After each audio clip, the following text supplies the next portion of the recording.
Hello everybody and welcome back to my home here in East Tennessee on this late October day. I'm still in some repotting. I'm a little bit late on this repotting and I wanted to go ahead and get it in before it got too cold. I have asked my awesome daughter to be my camera girl again, and so we're going to do this repotting for you. This one's going to be a little bit different. I've actually had a lot of questions from you all about how to repot a bare root orchid. This has been in water culture, as you see, for about the past week. When I went to check on this orchid, and this is my very large Phal Soho Lawrence Tahiti Sunset. It was the one that bloomed fabulously over the summer. And I noticed that some of the roots just didn't look happy. So I started digging around and I thought, oh goodness, I need to start with a new root system on this Phal. All these old roots just look tired and worn out. There's probably a reason for that. I'll get into that later in the video. But it's got some gorgeous roots on the other side of this orchid that were air roots. And so many of you have asked me, can I use air roots? Can I put them down in the bark or in moss? Definitely you can. I have saved many of my phals using this technique. As long as you have really healthy air roots, then that can sustain the plant. You can start a brand new root system on it down in the bark or moss. Part of the reason why this happened was because I had placed dolomite in its mossy home and it didn't like the dolomite at all. I believe the root system just could not handle all that salt, all the magnesium and calcium in that form. So I'm not going to do that anymore. And also I'm going to change the way that I fertilize this one just a little bit. I've been fertilizing it at a higher rate, and in moss it does not work. So I'm going to be pulling back on this one to about 300 parts per million, 3 weeks out of a month, and then that other week that I water it in that month, I'm going to flush it out with clear water. And I believe that this root system is going to do much better. In the past, this one has grown in moss, but now I have chosen to place this one in medium chip orchiata bark. Several of you asked me, do I still use this? Oh yes, I like orchiata bark. And I just opened this bag and it smells nice and fresh like the woods. Whenever you get a new bag of bark, make sure that you smell the bark. I know that sounds kind of funny, but you want to make sure that you have got a really good bag of bark, no matter where you buy it from. There's been really nice bags of bark that I've bought that have been really sour smelling, and they were just starting to decay already. And I don't want to use that in a brand new repot. I'll have to turn around and repot it in no time if the bark isn't good. So this is fresh bark. It smells really nice. So I'm going to get my container back here that I really like to use when I'm doing my repotting. And I've already figured out this is the pot. This is a big, about a 9-inch pot that I'm going to put this in. The way I know this is because this bucket belongs to my magic art and it's in the same container. So I know this container is going to fit the roots just great.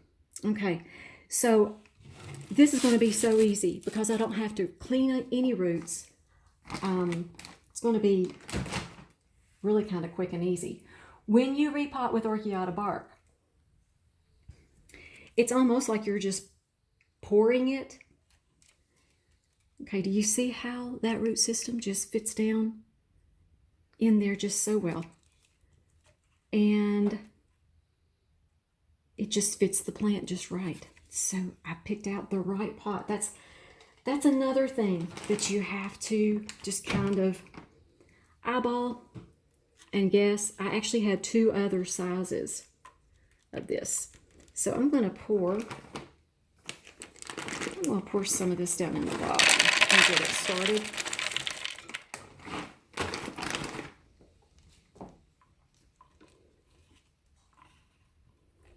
And I want you to see this healthy root system. Look at these beautiful roots. I've got 7, 8 beautiful roots here.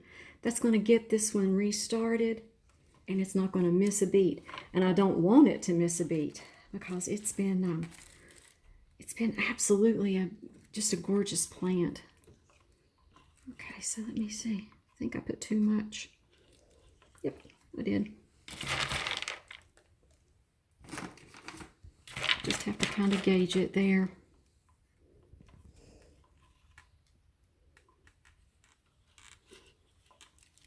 Well, this is a big girl. And at this point, you want to take your time. I don't want to just shove these roots in here. I have been letting these sit in water culture for about a week. What that looks like for me now is I let them soak during the day in water culture, and then at night I just drain it away. And I did that for about 7 days. So I believe this is going to work. Now, I would not take a bare-rooted orchid that its roots had never been down in medium or in water culture and just stick it down in bark. Make sure that you have hydrated roots before you do this, because that's going to keep the roots from snapping. Okay, and I think I have it positioned down in this pot so that it sits down in it. Okay, it takes a minute for the roots to kind of settle down in and around the pot. You want to make sure they get down in there right, especially when they've never been down in any type of media before. And these are brand new roots. There's a huge root on this side of it that's going to anchor it. It's just now starting. So I actually think I did this repotting right on time. I know you all know I normally do my repotting in the springtime. And I must say, I've been doing it in the fall this year just because of what all's been going on with my family. And I think I like doing it in the fall because I really like to get outside and enjoy the beautiful springtime around here. So this spring, wow, it's going to be like a vacation. I'm not going to have to do any repotting at all.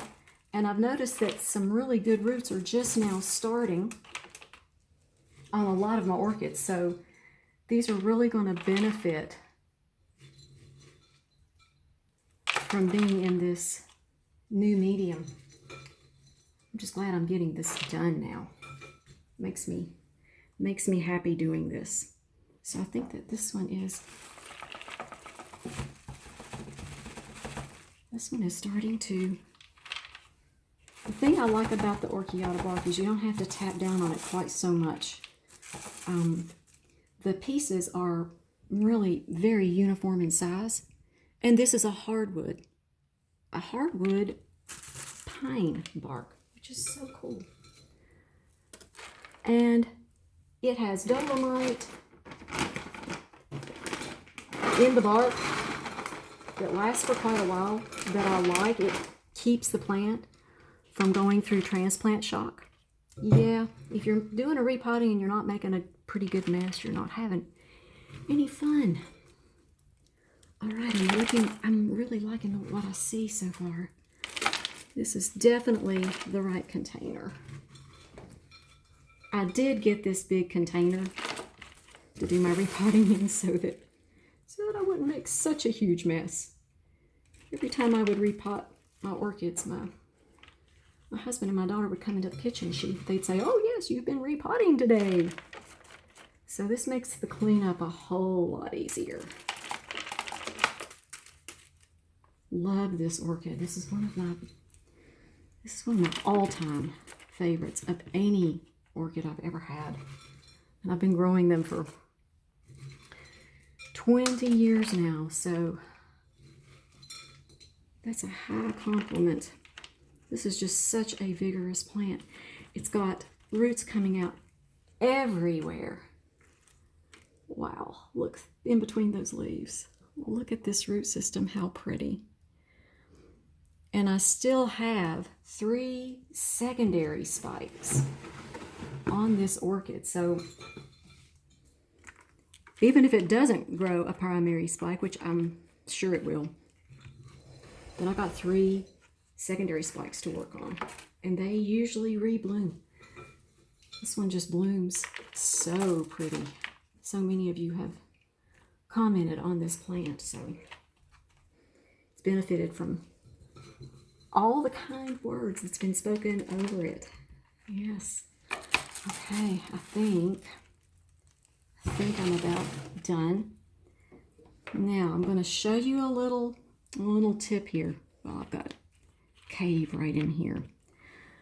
I'm going to show you a little trick here. These roots right here that are sticking above the bark, you don't want to just push everything down in the bark and to the point that you break it. What I'll do is I'll take damp paper towels and I will place them on these roots, and they'll kind of grow down. The weight of the paper towel will kind of keep them more flat, and I've actually had them root down into the bark like this before. So like this root right here, if I place a paper towel on that, a wet paper towel, it will grow down into the bark. It will like help it to guide the root down in the bark. So that's my little tip for the day. Okay, I think that is a wrap on this repot, and thank you all so much for watching. And before we let you go, I want to say the blessing over you and your families. The Lord bless you and keep you. Make his face smile upon you and be gracious to you. The Lord turn his face toward you and give you and your families his shalom peace. You all make it a great day. Thank you so much for watching.